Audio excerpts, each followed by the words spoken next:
All right. Well, today's guest is Hunter Walk, managing partner at venture firm Homebrew, which has invested in a variety of successful companies, including Chime and Plaid, Cruise, and Gusto. Prior to founding Homebrew, Hunter led consumer product management at YouTube and also managed product and sales efforts for Google's contextual advertising business. Hunter's a proud husband, a coffee aficionado, and father residing in San Francisco. Welcome.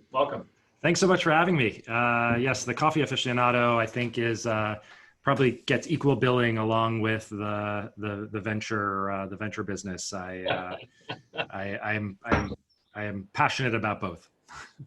Well, and so for a little context for our listeners and viewers here, so Hunter's a prolific early stage investor and has unusually prescient views on a lot of things, including the future of work. Which we'll be talking about a lot about today. And also full disclosure, he's an investor in Gabe and I's current project, Brain Trust. So Hunter, welcome to the show. Thank you again for being here. Thanks so much. I think that that investment just shows, how prescient I am about the future of work. Well, we'll get it. We have a buyer's remorse section later in the interview, so just hold your comments. Confessional. Yeah. What I know now that I didn't know then. Well, let's go back in the rewind machine. Hunter, you've had a super interesting career spanning a bunch of different industries. Help us understand what does the path look like from Conan O'Brien to venture capitalist? Yeah, well, there's probably some lefts and right turns along the way. So I would I'd break my life, at least professionally, into phases. The first phase, kind of up until 2000.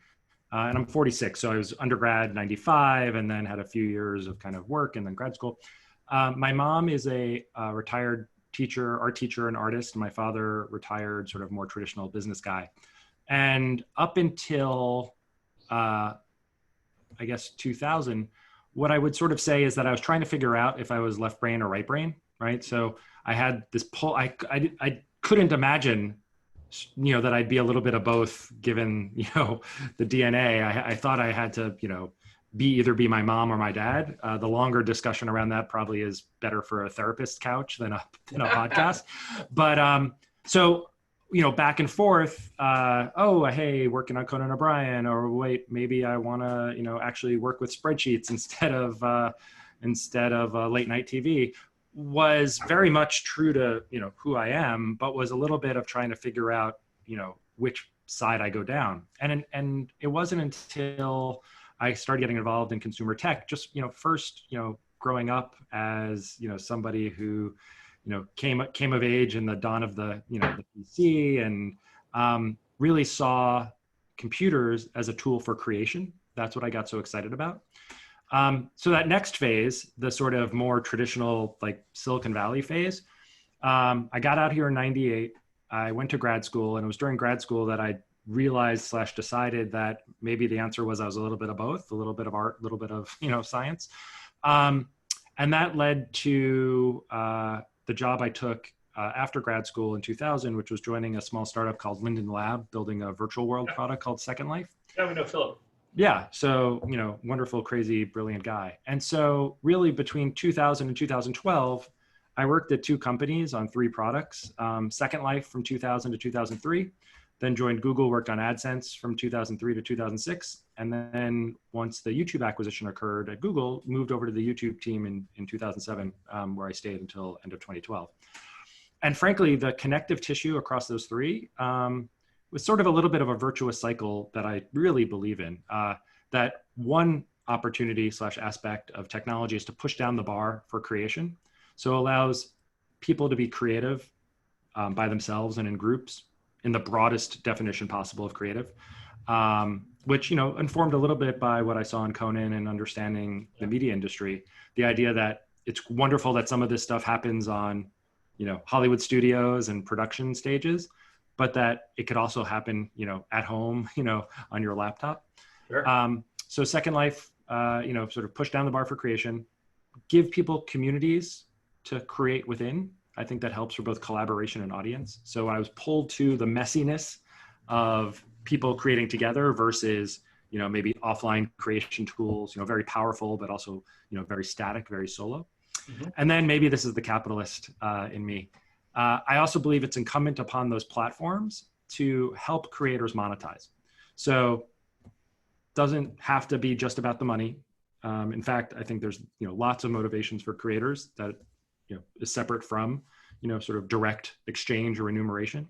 Yep. But if as a platform you're not helping your creators make money, you're ignoring part of their life, their struggle, and frankly, you're also leaving a strategic opening for others who are able to do that.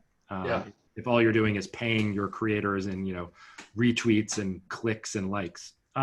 So for me, those three products sort of all were parts of or within that virtuous cycle, and that's why sort of a virtual world and contextual advertising and the world's sort of largest video community are all similar. And then I'm sure, as we'll go into a little bit more, the third phase was really moving from like the doing to the helping side, which was when Satya and I started Homebrew in early 2013. He and I had worked together at Google, so always wanted to work together again, and so it was a little bit of getting the band back together. Huh. And so how did you guys have this really interesting thesis you guys call kind of the bottoms up economy? Mm-hmm. How did that form? Like, was that like a moment of brilliance? Was it like many bottles of wine consumed over many days? Like, how does that thesis get formed? Because it's it's been kind of what's organized the firm.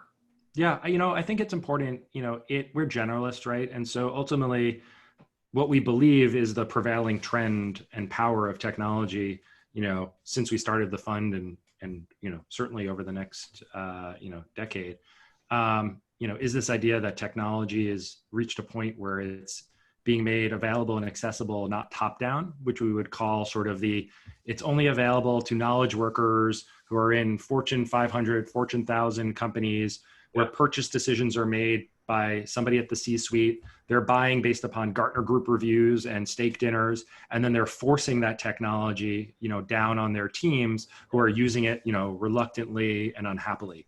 Yeah. Flip that model and imagine technology that's being built for individuals and teams that empower them, help humans do what they're best at and computers do what they're best at. Still might be, purchased or signed off by, a 6 or 7 figure deal, at the C-suite level, but is about, the effectiveness and humanity of that tool, rather than simply, the compliance and checking the box of, you never get fired for buying IBM. Yeah. I think we experienced that. I mean, where does it come from? I was leading product at Twitter, at YouTube. Satya was leading product at Twitter. I mean, obviously different in some ways, but also between AdSense, some of the investments that Satya made while he was at Battery Ventures, we just got to see, the fundamental empowerment that technology could bring. I also believe, sort of my version of Marc Andreessen's wonderful "software eats the world" quote is "software enables the world." And, I just felt like we were coming to the point where industries that predate the PC we're going to be benefiting from software for the first time in a meaningful way. Modern software, collaborative, mobile, cloud-based, as opposed to, something you install on a CD, ROM and pay at a per seat license. And so we wanted to make sure that I think for every venture fund, if you don't know, you have to know who you're for, why you exist besides access to capital. And I think people sometimes get nervous about that because, these firms get so big and through so much transition, they don't really know what they're for. And even more challenging, they're reluctant to say who they're not for because, they don't want to exclude themselves from, something that might be profitable or, and so I think we're very comfortable at both a level of what types of founders do we want to work with and, we get pulled into the future by those founders, but sort of, where are we putting some stakes in the ground about what we believe? Yeah. So it's less a thematic filter, for the types of things we invest in and more a philosophical belief that gives founders, maybe makes us a little more tangible or accessible or starts the discussion and starts the debate. Frankly, the founders we work with, we, aren't the ones that just knock on the door and nod their heads in agreement. We love being challenged. We love, being shown how sort of, our little thought is actually something much larger in the hands of an entrepreneur. We're not the, I have plenty of opinions, but I'm not the type of investor who believes that my job is to come down from, the mount with 2 tablets, and that everything carved in those tablets is like the absolute truth. And I'm looking for people who, vigorously agree. Like I'm looking for people who are going to build something amazing that they're proud of. We want to sign up every day to put sweat and reputation behind those folks, not just capital. Cool. Yeah, I remember when I came in to hang out with Satya, we were talking about, at the time, it was like, well, let's say like crypto winter, right? Like it was like after so many scammy projects had come out, so many things that just completely tanked. And I came in saying like, listen, I want to do that. I'm going to dedicate all of my time and all of my energy to building like a blockchain company right now. He's like, what? Why would you want to do that? That seems crazy. Yeah. Which will be kind of cool for us to loop back on in a few minutes. Yeah. But I want to talk a little bit about how you see the future. I mean, one of the most challenging things about venture is that like you have to both look at the now, and you really don't get the feedback cycle for another 5 or 10 years. So you're trying to peer into the future and also act upon that future now. And I think you have a really interesting perspective here, because you kind of see like I'm going to focus this on specifically on the kind of what work looks like in the future. You have an interesting perspective thinking about what is work, right? When people are now making incomes from freelancing or making incomes from being YouTube creators. So the aperture for what work has been dramatically expanded. I think also your thesis around bottoms up economy expands how work gets done, right? And maybe where work gets done. And I guess I'm really interested to hear what trends are you really excited about when you think about the future of work?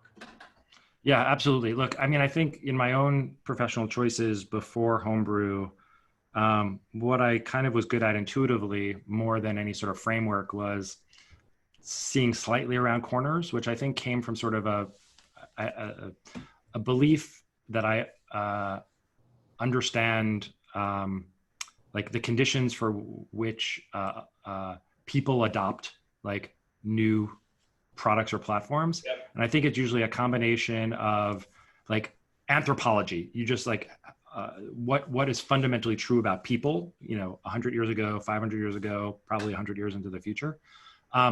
The technology or the tools they're using today, where do you see them start to push at the limits of those? And as well as what have those trained them to be ready to do? Because it's very hard for a startup to necessarily like, train 1 billion people to do something completely different. And it's much easier actually to look at and say, what are people struggling to do with their current tool set, or that's innate to what people want to do, and now that we can allow them to do. Then with the third component, which I think is necessary for technology startups, which is what is being, what is possible for the first time. Sometimes that, is very much a technology breakthrough. Sometimes it's a, penetration of an existing technology or platform to a critical mass point where it's not like it just all of a sudden existed, but it's relevant because, now everybody has a smartphone in their pocket, and so in some ways, Homebrew carries a lot of that forward without, but invests in startups that more often than not are startups that I shouldn't be the person to build. Right. So I wanted to make sure, and Satya and I want to make sure that we weren't just investing in things that we would be excited to build, but more importantly, we're saying this startup, this vision you have of the future is amazing and compelling. You are the right person, the right people to build this. And maybe we can just help you move a little bit faster with a little bit higher probability of making the correct decisions along the way versus like, oh, hey, I'm going to invest in, future of video because I came out of YouTube type of stuff. Long-winded way of answering your question, but I wanted to sort of set the stage for like, what do I think I'm good at? And then how does that translate into the work we do? I think there's a few things that we believe to be true about the future of work.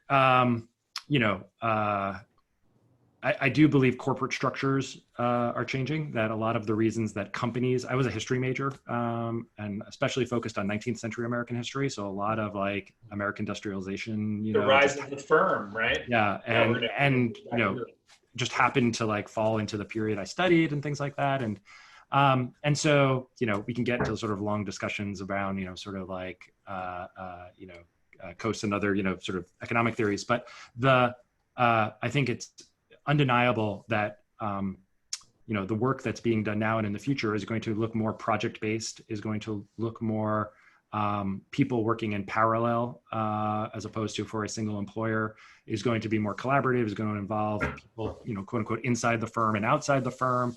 Sometimes people call this the Hollywood system, looking backwards of like who pioneered skilled people coming together for a particular project, maybe working on more than one project at once. Then the project ends, it dissipates, but skills and reputation persist, and you get back together for a different project type of stuff. Yeah.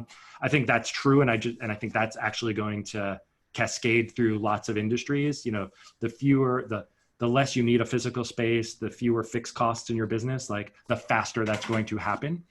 I also believe, in a pretty predictable, sometimes it's very hard to understand exactly, which startup is going to win, right? If it was easy, I guess, venture would probably eventually disappear because it would be commoditized. But I do think it's actually quite predictable to say, well, what happens when, right? Oh, hey, there's, data, with cheap available sensors, industries where data used to be measured, by hand once a year, and then that data was siloed into just the individual who was measuring it. You'd be like, oh, well, what happens when data is monitored constantly, ubiquitously, and is pooled, right?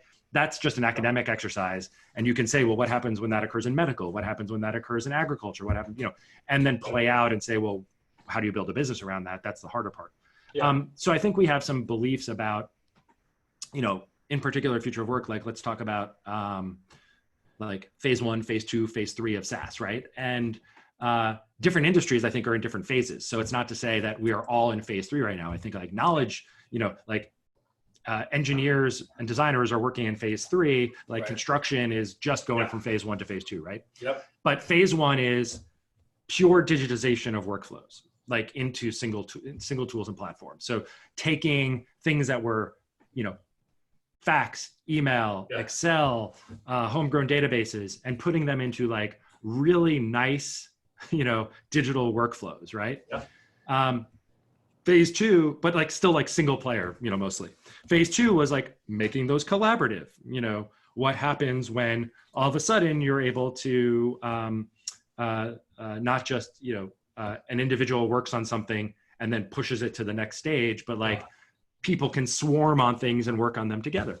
And then the third phase is what happens when the computer gets involved in the workflow, right? So the steps of the workflow are done by the computer as opposed to the person, or the workflow, what the person needs to be done or do at any given time is prioritized by the computer as opposed to prioritized by them, so on and so forth. I think phase 4 will probably be more and more efficient automation of this stuff in general, and it's removal of some of the workflows from people. And while those folks can go do stuff that's more valuable. Yeah. So sort of the Iron Man suit effect. Yeah. So I look across our portfolio, right? And in Fund 1, we had this construction SaaS company called Building Connected that was very much phase 1. Yeah. That was taking a very particular part of construction, the pre-construction bid management phase between GCs and subcontractors, and moving it off of bad V1 enterprise software, but mostly, Excel, fax, email, and moving it into freemium SaaS. They eventually exited to Autodesk successfully, but that was about how do we take something that today is fractured, repetitive, neither side likes the GC or the subs, and build it into a single platform. But now I look at companies that are in the portfolio, like a company called Outlier in our second fund, which is sort of like AI for BI. So as opposed to just the aggregation of your SaaS data sources built into a nice graph, this does the work of telling you of here's some anomalies, here's questions you should be asking, here's the things that require human attention, here's the correlations, so that data analysts can spend their time answering questions as opposed to figuring out what questions to ask. That's clearly a phase 3, right? Yeah. Because, phase 1 and phase 2 came already. We had Splunk, we had already sort of the multi-billion-dollar kind of like BI companies. And so I think part of our job is to be flexible enough to realize that different industries are in different phases at different times, and invest in the right entrepreneur for the phase. So, if we were just being like, well, phase 1 and phase 2 are done because we sit here in Silicon Valley and we see Figma, and we're like, well, this, and assume that that's the way that like every professional works, we'd be missing out on, multi-billion-dollar opportunities in industries that are, actually much larger, than the one that Figma's selling into. Great. Well, great Hunter, so that's actually a good segue. So I want to switch gears a little bit to blockchain technology. So, a lot of people sort of look at blockchain as this black box. It's like, oh, that's the blockchain industry, right? And like, that doesn't really make any sense, right? Blockchain's an enabling technology, just like SaaS was enabling and mobile was enabling technology and broadband. And so, curious to hear first sort of your general investment thesis around the space. Like, are you guys, are you pick and shovel investors, infrastructure investors, layer 1, 2, 3? We're layer 3, right? We're a distributed application. And curious to hear that, and sort of what are in your view, the big potentials for the enabling technology? So, obviously, the tokens, Bitcoin and blockchain, sort of different but same. Anytime somebody mentions this and starts asking my philosophy, I will never miss the opportunity to slap myself in the face for only being intellectually and academically interested in this early and not financially interested in this early, given that we created Linden dollars at Second Life in 2000. And so, as these white papers started to come out in 2008, 2009, 2010, I was like, oh man, this is totally cool. But I thought Facebook credits were going to be where the world was going, which was like a first party currency tied to a platform that can give that currency value and tied to known identity as opposed to unknown identity. So like, I was like, oh yeah, a lot of this other stuff is cool, but man, Facebook credits, that's going to be, where the shit's at. And silly me. But I think we approach this, anytime there's a new enabling technology or smart people starting to think about something, we ask ourselves 2 questions from a firm perspective. Are we as excited about this area as the market is? Because if we're not, one, we want to like intellectually challenge, like, okay, why aren't we? But if we're not, we shouldn't be investors there. So for example, we sat out the VR boomlet of 2015 to 2018 for a variety of reasons, which I think mostly proved out to be true. The fact that we were right is almost less important than the decision we made, because we don't have to be right about everything. It's just we shouldn't chase things that we're going to be wrong about. Yep. So we ask ourselves that. And then we say, well, given our investment model, 8 to 10 concentrated investments per year, can we be what founders need in this space right now? We were small investors in a company called Chain, Adam Ludwin, in the first fund. And so we got to see a little bit of the idea of blockchain as enabling technology, financial institutions starting to use this to build a variety of products. And Satya and I kept interrogating ourselves about both of these questions and the blockchain industry in general. Are we as excited as the industry is? And can we provide what entrepreneurs need? In that first area, we went back and forth. There were certainly areas that entrepreneurs or the industry was excited about that we were not.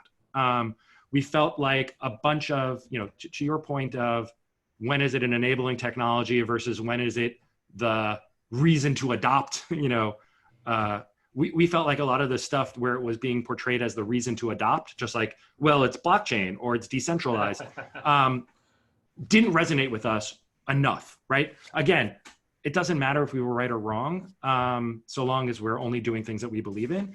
And so we held off from a bunch of things that we felt like were the sort of du jour of the moment, where if you ask too many questions, either you get called like you're not a true believer or you just don't get it or so on and so forth. I'm like, I may not, but that's okay. And then that second area was, but believing that there's some, interesting stuff going on as well. Then the second area was, and this shaped, frankly, our investment in you. We asked ourselves, is the way that we've been approaching investing applicable to these founders right now? And the answer that we came back with that was primarily no. And what I mean by that is, so our core investment model is making 8 or so investments a year, where we're putting in $1 to $2 million in somebody's like traditional institutional seed round, seeking to own 10 to 15%. And we do that not just because like that's what makes our portfolio model work. We actually believe that plus some other supporting firms plus a syndicate of like angels, but like a small concentrated group, is what makes most sense for a lot of these companies during their first 12, 18, 24 months. We looked at a lot of the work being done in the blockchain space, and we frankly couldn't always insist that that was the right configuration. Yeah. Like, why take us, in some of these where adoption, evangelism, getting your early developers and users involved at an equity level, whether it be company equity or token, like there were a bunch of hypotheses that entrepreneurs had that we thought were defensible. And so what we essentially decided to do was take, one check, take $2 million that we would normally write into a, area or company that was a little bit more mature, that we understood perfectly well, and break that into 100K, 200K, 300K, 400K checks that we would deploy into 4 or 5 companies. Yep. Makes sense. You guys being one. And the thesis behind, okay, so then what was our selection? How did we, what did we choose to invest in? Areas where we thought the founders had an insight about the way the technology was going to be applied to enable something that we believed the world needs, regardless of whether the enabling technology existed or not, right? So again, enabling technology versus existing for the sake of existing.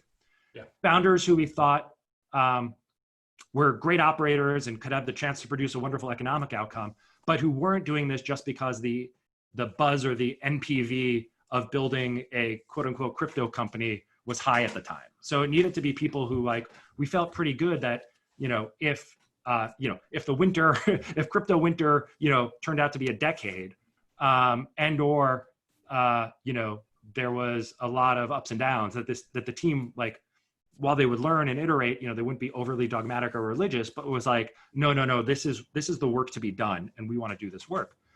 And then where we felt like that they were going to build code, not just buzz, right? So, and we figured when we wrote these checks that half the people we invested in would play out what they thought, and the other half would likely pivot quite dramatically, because when things are changing so much in this area, we wanted, we didn't take for granted that everybody's hypothesis would be correct, and or the technology would end up being able to support what they needed in terms of scalability, latency, transaction, the no friction of, transaction, where it turns out there actually is friction, and so that's what we've done. And we sort of continue to do that. We're really happy, Bison Trails, a few others, there's people that we've really enjoyed working with. But we do so in a fashion of, a little bit more, I guess, distributed, than when we do our kind of core investments. And I think that's right for us now. We use those also because as it matures, maybe now in 2020, 21, 2022, we feel confident enough to be able to articulate, well, okay, here's the project we write a $2 million check into at its beginning. And here's how we know we can be valuable beyond the capital. So we're really appreciative that folks like you were willing to sort of, bring us in, to your companies, let us support you financially, and then, learn alongside you as we figure out, well, what do companies that look like this need from funds like ours? Sure. And Hunter, has it been, that's a really smart way to get exposure to this space. It makes a ton of sense. So has it been, it's probably too early to tell, but, 2-3 years in, have you seen half pivot, half kind of marching along, or we made a small investment in a company out of LA called True Story that started out with, which has since, I think, sort of sold off some assets, wound down. So I put that in the pivot camp, type of thing, because they actually did sort of do a mini pivot before. They were trying to do And what our original enthusiasm around was kind of in the identity infrastructure space. And then ended up moving a little bit into like the consensus space, like the truth market space, which I think was, smart founder would come out of Coinbase and some other things, but like I think she realized that half this isn't exactly right and half too early, type of thing. The other folks I think have sort of stuck to their first principles. Sometimes the ordering of how you get there has been a little bit different. But I think largely have been able to execute against, what they believe to be true. We've also had some folks, if you look at our quote unquote crypto investments, some of them are companies that didn't start out crypto. So we were investors in Near protocol also. And we were actually, like quote unquote pre-seed investors in the two of them when it was a little bit more around code that writes code, let's call it, in the AI space. And super, super smart founders. And we were perfectly happy to be along that journey. And somewhere along that way, they latched onto this other idea, and I was like, okay, I guess we're crypto investors now, or protocol investors. And so sometimes you end up in these, that's why I always say at the stage we get invested, we might hold equity in a company, but what we're really doing is backing the people. And, the structure of like having this, being on the cap table, only becomes relevant, very far down the road. Like what's relevant in the early days is that you believe the individuals you're supporting are, high quality, attitude and aptitude, ethics and values you believe in, and that you just want to, and you're like, whatever business they're going to be in, like you're going to be in their business. And so, that's that's the fabric that all wonderful early stage investors are made of, right? I mean, it's got to be those core principles.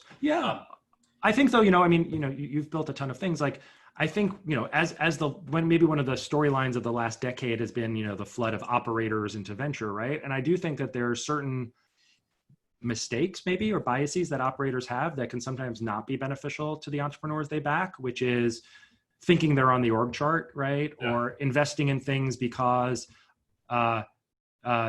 they imagine how they would build it rather than really listening to the entrepreneurs and realizing that you're not investing in your capacity to build it, you're investing in their capacity to build it. Single biggest mistake that I made is that as like my first angel investments was investing through the lens of if I was doing this. Oh my goodness. I'm an optimist also, right? So it's like this compounding effect where you're thinking about yourself on the org chart and you're also an optimist. I used to call them, when I was in my Google days, I'd make like 4 to 5 angel investments a year, mostly supporting friends. But every once in a while, like trickling over to, what I'd call sins of enthusiasm and sins of ego. The sins of enthusiasm were, oh my goodness, I'd love to build this. Here's how I do it. And then either the people are nodding along because they want your investment, or they're nodding along because they are enthusiastic by your enthusiasm. But then you realize that like, you can't possibly like transfer your brain into their head, and or they have their own ideas. And then the sins of ego were, these guys are just B pluses, but I'm so good that I'll coach them up because this is a good idea, hot market. And like, that's obviously, unfair to them, and also usually ends up not being a good investment strategy. I mean, I totally agree. I think the whole like myth of the operator turned investor, it's just like 5 or 10 years ago when VCs would say, we only invest in technical founders, right? It's just like, that may have made sense in 2003, and it's just like an idiotic filter today. I just say like near 0 times will founders, will the value I try to add to founders be telling them how I did it at Google in 2008,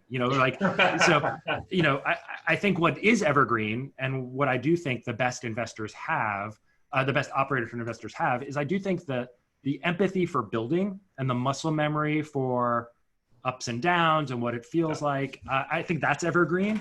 If you let it be, right? If you sort of if you step back from it and, become too withdrawn, too much of a dilettante, you can lose that. For me, that's the greatest value, not, the exact same tool that I used 10 years ago, because things move fast enough that very often my job is to connect entrepreneurs with the practitioners who are best at it right now, not assume that my only value is telling them how I would solve it or how I did solve it. Yeah. Well, and Hunter, this is actually, so this is the last blockchain question for you, and it's actually kind of a good segue. I mean, you guys are, as a firm, and you personally are such intensely value add investors, and sort of money's the last piece. But I still have to ask this question because I think it's interesting. So what do you think, if any, effect blockchain technology will have on early stage or maybe stage agnostic funding, right? Think about DAOs, decentralized autonomous organizations, Yep. where, you know, folks can put in capital and then vote their shares, and then that thing funds, and it's all done trustlessly. It's all smart contracts, and it's meant to sort of disintermediate this sort of sandhill gatekeeper role. And look, I don't think it's a fair comparison to early stage, because early stage checks, the money's the least valuable part. But any thoughts on how this might play out in the last 10 years? I think I am a proud. So I am only in venture because of Homebrew. I have nothing against the venture industry, but I have zero interest in being the 7th, 12th partner at somebody else's fund, or being the guy who covers this space or that space. And so I look at venture as a tool that is available to entrepreneurs, and that only will persist in only deserves to exist to the extent that it is useful, not because it's some precious little, corner of the world that from where all innovation springs, or, king makes or whatever. And so I think the biggest gap right now in the global economy, entrepreneurism, empowerment of individuals, isn't how do we increase the size of venture, or how do we bypass venture? It's how do we continue to fill in the options for entrepreneurs that, sit in between your credit cards and convincing a venture investor at any stage to write you a check. And for me, first and foremost, that's where some of the underlying technology around, that blockchain enables, around payment, governance, trust, collaboration, strikes first. It's not, the quote unquote threat to venture. It's the fact that it can help businesses that should exist, but don't have all the exact right pattern matching that makes them appropriate for venture at a given time. Give those entrepreneurs solutions that are better for them, and better for them to build incredibly valuable companies, right? Like this isn't a question about, oh, hey, patting people on the head and being like, oh, these tools are going to be great if you want to build a lifestyle business, so on and so forth. I think they will also enable the forms of businesses that are able to challenge the best of class, most efficient venture-backed businesses, right?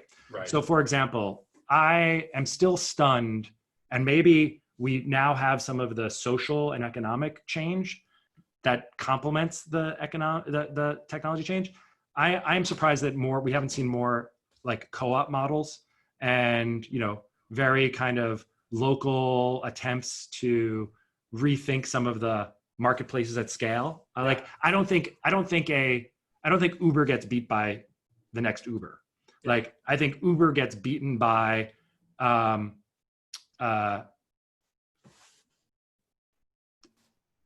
they get paper cutted, across different segments of service they provide and or local markets by services that can run efficiently without a middleman extracting public company margins, right?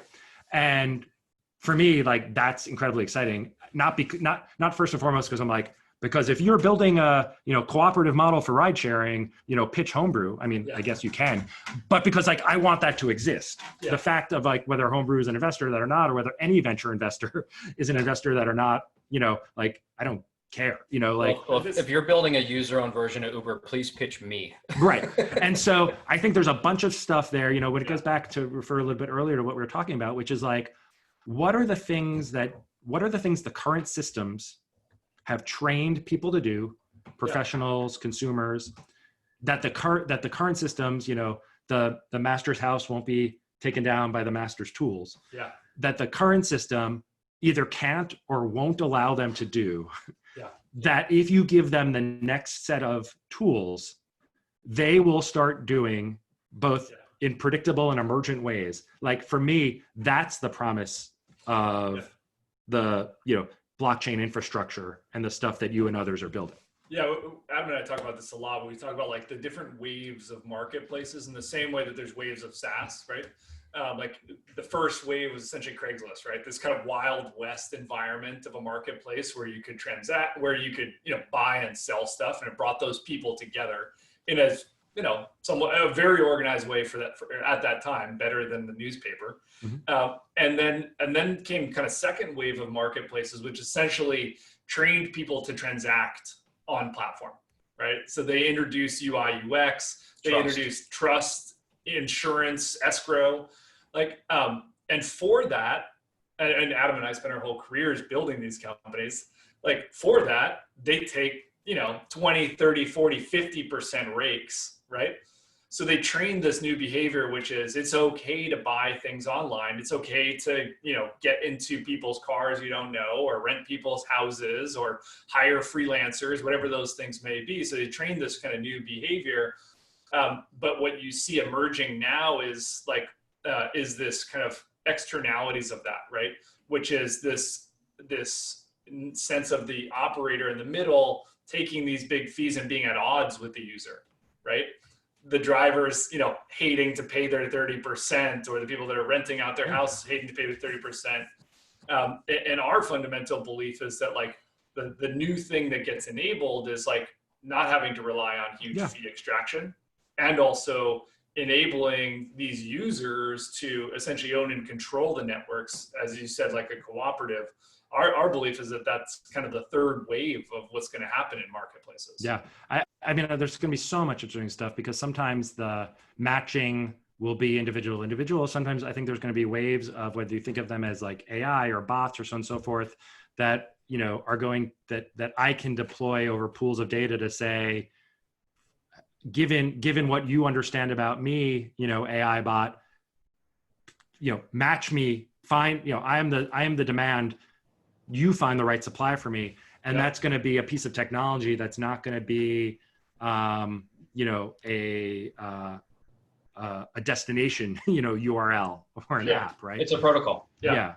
I mean, I think what we're saying here is software becomes the new middleman, right? So software's eating the world. Blockchains are eating middlemen, mm-hmm. right? Blockchain enabled tech, right? And so you're right. It's not going to be, some other disproportionate fee extractor is not what will kill Uber or Amazon Marketplace, right? Amazon Marketplace is a 50% rate, right? That's totally nuts, right? So trusted software, trustless software, right? Software that's immutable, that runs on the blockchain, will the business model there is get the fee as small as possible and give all that value back to the participants in the marketplace. I just always remember, certain things you remember kind of moments, I remember I happened to be an undergrad 91 to 95. So I remember getting a high-speed connection and discovering alt news groups and having an on-campus chat network.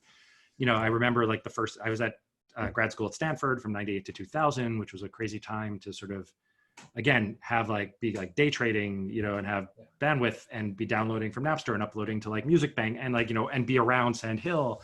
And, you sort of see things play out, sometimes 10, 20 years after you want them. The thing that I remember wanting, 95, 96 that that still hasn't been built is I want the ability I want a price, a price protocol that I can just I'm sitting in my dining room right now. I'm sitting in Mars right now. I was gonna say that's a rough dining room you got there, man. And from a pure, we're creating all these great labor marketplaces and stuff, and I'm just the act of sort of me as an individual selling things is or being able to take things I own and sell them is still so friction laden, type of stuff.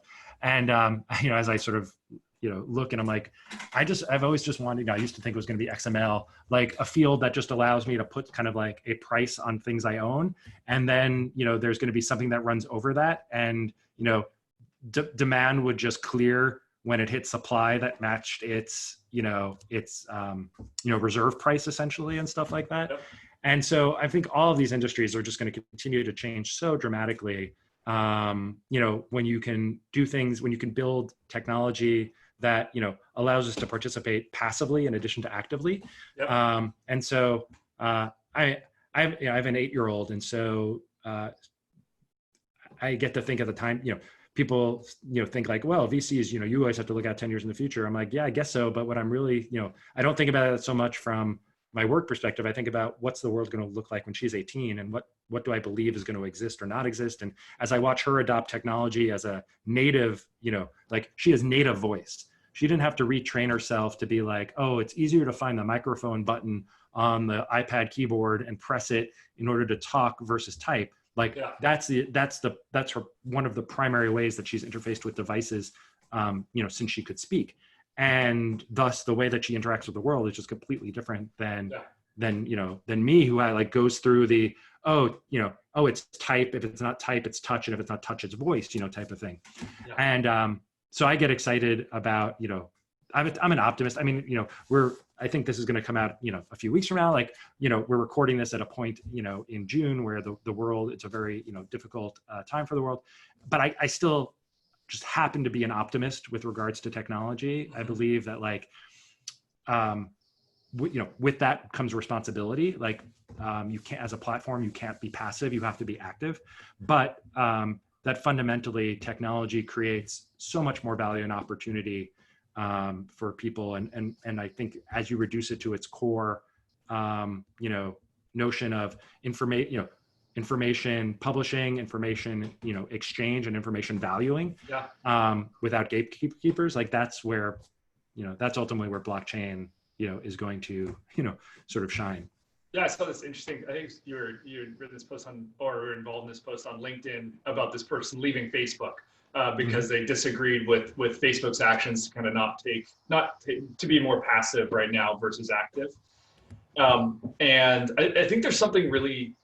There's a bunch of things to peel back there, but one of the things really interesting is like, okay, now that there's a potential for that person leaving Facebook, let's just say that they're an engineer, right? Like they leave Facebook and now they have this like global distribution platform for their skills, right? As an engineer. And you also have this forcing function of, before the company in St. Louis or Omaha or whatever could never hire that person. And all of a sudden now all companies are remote and that person now has a global opportunity to sell their wares. And they own their own brand rather than working under the Facebook brand. So let's tease that out. Like, what does the world look like when all of these people decide to exit, these big companies and these long commutes on buses and essentially build their own brands and sell that, sell their wares globally?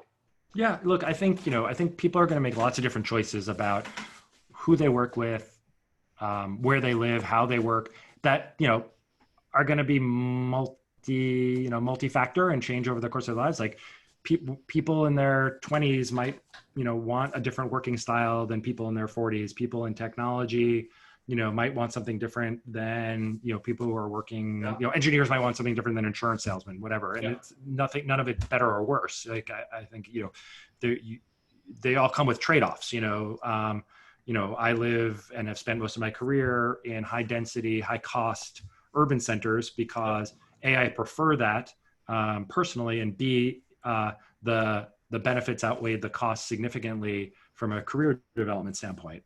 That may be less true in the future. What I get most excited about is the opportunity for individuals who have incredible skills and talents, but who either also value other things in their lives that prevent them from immediately picking up and moving to where they would have to, opportunities are available to them if they were willing to sacrifice everything else in their life. I also think it's generally good to have migration of intelligence and experience through different geographies, networks, and communities, which is less likely to occur when you get dense geographies that are homogeneous and prevent both entrance or exit. And so I think all of this stuff hopefully leads to sort of more generative ideas where you move faster on best practices, norms kind of spreading and evolving rather than being kind of like static. And if I'm not an evolutionary biologist, but you usually get more interesting ecosystems when that occurs, or at least more like the good genes, sort of proliferate.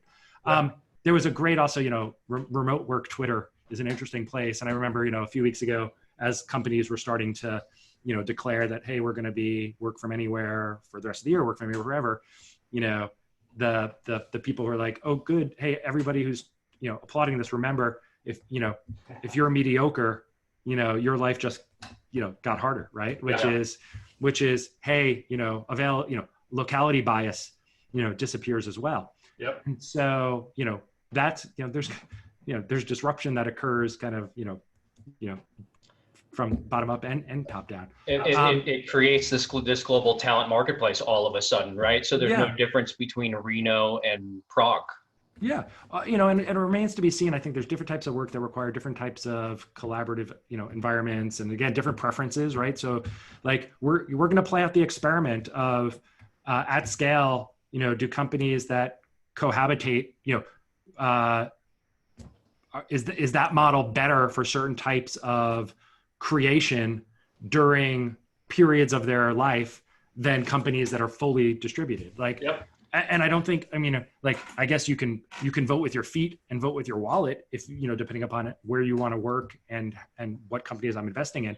But I actually don't think it's sort of, I don't think it matters that much actually in the sense of arguing one point versus the other. I think the problem before was the spectrum of possibility was too constrained. And so you don't get to, quote unquote, run the experiment, or you don't get to give, not enough talent is at their efficient frontier of, how do I want to live my life? And that's what's great. We're pushing out the efficient frontier. We're, every cliche, we're growing the pie, blah, blah, blah, blah, blah, which is an abundance mindset versus scarcity mindset. And that's where I think amazing stuff happens, Yeah, we did a survey a couple months back and we looked at it. It said 70% of people would leave their jobs if they could go and work remote, yet only 20% of companies offered remote work. So what does it look like now that— So there's a gap. 90% of companies can offer remote work. You're going to have people, it'll be really fascinating to watch. And new jobs, new infrastructure, maybe, just as we were talking earlier about, sort of top down, the bottom up economy. What does it mean when enterprise tools that were previously sort of top down now are bottom up? Yeah. I think you can look at a lot of tool sets, also for enterprises and say, okay, there's any number of businesses that assumed that, individuals were going to be working together, in one or more corporate offices, in the same time zone, speaking the same language, with a shared, culture, or at least sort of, set of cultural norms, so on and so forth. And, what happens when that changes? I think there's new tools to be built, and so there's sort of first order and second order effects, right? Yeah. That impact my business. We certainly, I'm thinking in the third fund, in our first fund, 2013 to 2015, probably about 80% of the companies were Bay Area. And that was deliberate. We wanted to get to a critical mass. We wanted to not stretch ourselves too thin. Then it became about, 75%, maybe 2/3 in fund two. And I think it'll be about 50% in fund three. And of that 50%, more and more of them have a second headquarters early, a second office early. So they're dual honed from the start, and or have one or more distributed team members, even if they haven't started off being fully distributed, from the beginning, and are doing it deliberately. So it's not the anecdotal, well, there's this one guy who he worked with before and he lives in North Dakota and he's really good. But all of our practices are built around essentially assuming that everyone else is in the office. Like they are building themselves to be hybrid orgs from the beginning, because you need to do it intentionally. You can't just do it, passively and then hope it all works. So we'll hop into like our, well, I want to make one comment though on this. So fast forward. So we moved from a world where like everyone was butts in seats, right? Marissa Mayer famously like, no more work from home, right? Everyone's got to come here. And then you got the hybrid model, like you just described, like, oh, we've got like 10 guys in Toronto and they're really good, and 10 guys in Poland and they're great. And now we're this forced, fully distributed right now, which won't last, right? Once things open back up, right? So the way I thought about it, in my last company, Dr. Man, we were half in San Francisco, half distributed roughly. And one of the difficult things you have to manage is when there is an office, it all of a sudden is like, well, people in the office are the favorite, they're the A team, and then everyone else is the B team. And so, Brain Trust, we have no office, right? So everyone is equal, right? Like whether you're in Krakow or Chicago or San Francisco, it's all equal, and we treat each other that way. And like nothing gets said unless it's said over Slack, basically, right? And so I see this new inequality budding where, well, if you're not within striking distance of Soma, you're kind of a second-class citizen, and like it's going to be like so interesting. Like even this conversation, right? Like I've started to hear people say the way we're going to do this is to make sure, not tape podcast. I mean, when they're running their companies, is even if we have an office or even if some people are together, no more than one person on a video screen. Like everybody has to be their own box, because what does it mean when you have seven people around a table at headquarters, and then 3 other little boxes in the corner, each person? It's like, versus, no, that's 10 boxes. And you all need to, like, nobody sits together, like, right? Because there's all these and so Absolutely. fighting the, what do you mean I can't have a hallway conversation with the CEO? Or take a walk to solve this problem. We live next door to each other. You're like, if this is going to work, I can't bias that over the person who lives in Berlin and can't take the walk with me, right? So, I'm a big believer that like this next wave of future of work is going to have as much EQ, in it as IQ. It's not just that, what's going to break first isn't where in the cloud did I store that file? It's some of the softer stuff about how we work together. Yeah. Hunter, you have a hard stop here at the hour? I do, yeah. Okay, so we're gonna skip our last section of lightning round. That just means we're gonna have you back. Anytime. I'll bring Satya next time. Absolutely. This was so much fun. Really insightful stuff. Thank you so much for doing this, and thanks for being part of the Brain Trust Project. Absolutely, I appreciate being along the journey with you, and many more exciting things to come. Great to have you, Hunter. Take good care. Stay safe. Stay sane. Thanks. See you in person next time.